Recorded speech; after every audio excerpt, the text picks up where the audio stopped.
Kannada family రుచులకి స్వాగతం సుస్వాగతం. Today recipe is burrata. దీనికి కావాల్సిన ముందు ఇంగ్రీడియంట్ చపాతీ కావాలండి. దాని తర్వాత క్యారెట్, ఉల్లిపాయలు, టమాటా, క్యాబేజీ, నిమ్మకాయ, పచ్చిమిర్చి, మిరియాల పౌడరు, అలాగే సాల్ట్, అన్నం అండి. ముందుగా గోధుమ పిండిని అయితే తీసుకొని అందులో ఉప్పు అయితే వేసుకున్నానండి. పంచదార 1 స్పూన్ అనేది వేసుకోండి. ఈ పిండిని అయితే మిక్స్ చేద్దామండి. మిక్స్ చేసిన తర్వాత కొద్దిగా వాటర్ పోసుకుందాం.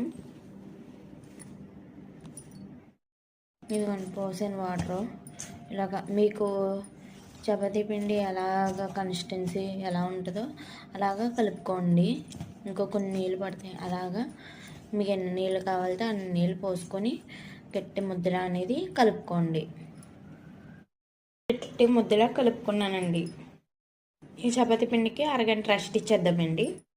ఇప్పుడు ఒక ముద్దను అనేది తీసుకుందామండి. తీసుకొని పిండిలో ఇలాగా పొరిపిన తర్వాత దీన్ని చపాతీలా చేసుకుందామండి. సరే ఇలా అనేది చేసుకున్నాను చపాతీ. ఇప్పుడు చపాతీలు ఎగించుకోవాలండి. లైట్గా ఎగించుకోవాలి, నూనె వేయకుండా. ఇలా లైట్ కలర్ వచ్చిన తర్వాత తీసేసుకోవడమేనండి.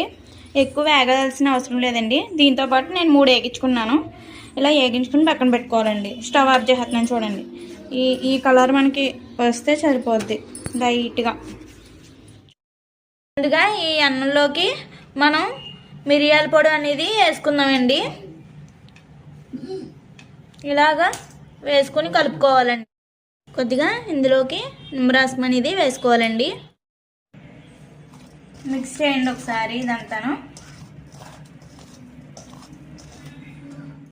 ఆనియన్స్ అయితే వేగించుకోవాలండి ఇలాగా. తర్వాత కొద్దిగా క్యారెట్ ముక్కలు అనేది వేస్తున్నాను. తర్వాత టమాటా ముక్కలు కూడా వేసేస్తున్నాను. తర్వాత క్యాబేజీ ఉంది కదండి, క్యాబేజీ కూడా వేసేస్తున్నాను. పచ్చిమిర్చి మొత్తం ఇలా అన్నీ వేస్తానండి. ఇవన్నీ ఫ్రై చేసుకోవాలి కొద్దిగా. ఇలా వేగించుకోండి. బొరటకు అనేది ఇలా స్టఫింగ్ అనేది మనకి రెడీ అయిందండి. ఇలాగ అయిన తర్వాత స్టవ్ కట్టేసుకుందామండి. ఈ బొరటకి ఇప్పుడు మనం మిరియాల పౌడర్ అనేది వేసుకుందామండి. తర్వాత కొద్దిగా సాల్ట్ వేస్తున్నానండి. అలాగే కొద్దిగా నిమ్మరసం అండి. ఇందాక మనం అన్నంలో వేసుకున్నాం కదండి, ఇందులో కొద్దిగా చూసుకుని వేసుకున్నానండి. కొద్దిగా అన్నాన్ని అయితే వేస్తున్నానండి. వేసిన తర్వాత ఇప్పుడు ఇందులోకి స్టఫింగ్ ఇది ఇంతటి వేగించుకున్నాం కదండి, ఆ మిశ్రమాన్ని అయితే ఇందులోకి వేస్తున్నాను. ఇది ఫోల్డింగ్ చేద్దామండి.